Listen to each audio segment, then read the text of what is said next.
ताजमहल के जिन 22 कमरों को खुलवाने की मांग की जा रही है, उन कमरों की तस्वीरें एएसआई ने जारी की है।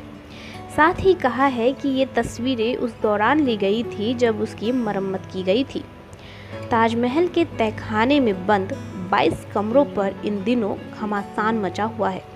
इसी बीच भारतीय पुरातत्व सर्वेक्षण एएसआई इन कमरों की तस्वीरें जारी की है।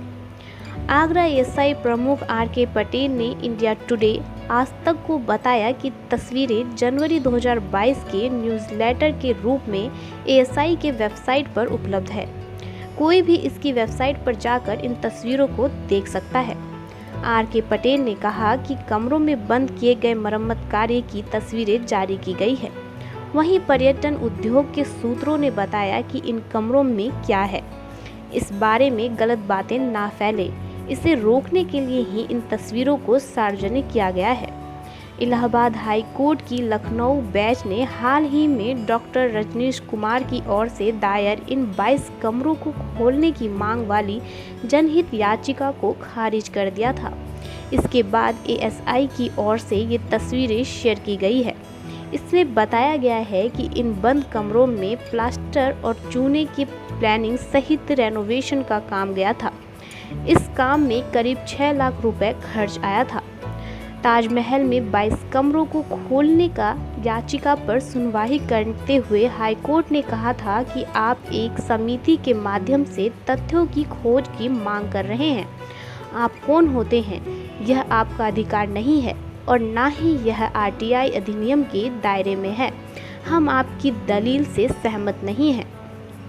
इलाहाबाद हाई कोर्ट ने कहा था कि कमरे को खोलने की मांग के लिए किसी भी ऐतिहासिक शोध की ज़रूरत नहीं है। हम रीट याचिका पर विचार करने में सक्षम नहीं हैं।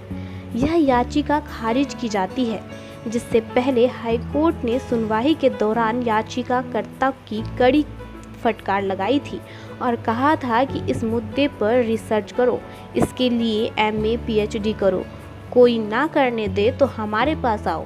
दुनिया के अजूबों में शुमार ताजमहल की खूबसूरती बरबस ही सबको आकर्षित कर लेती है। दुनिया भर से लाखों की तादाद में पर्यटक हर साल इस प्यार की निशानी का दीदार करने आते हैं। हालांकि आजकल ये स्मारक किसी अन्य खबर को लेकर सुर्खियों में है। हाल ही में एक शख्स ने इलाहाबाद हाई कोर्ट में याचिका लगाकर ये मांग की थी कि वह राज्य सरकार को ताजमहल के अंदर 22 कमरों की जांच करने और वहां हिंदू मूर्तियों या शास्त्रों की उपस्थिति से संबंधित किसी भी सबूत की तलाश करने के लिए एक समिति गठित करने का निर्देश दे। हालांकि इलाहाबाद हाई कोर्ट की लखनऊ बेंच ने ये याचिका खारिज कर दी थी।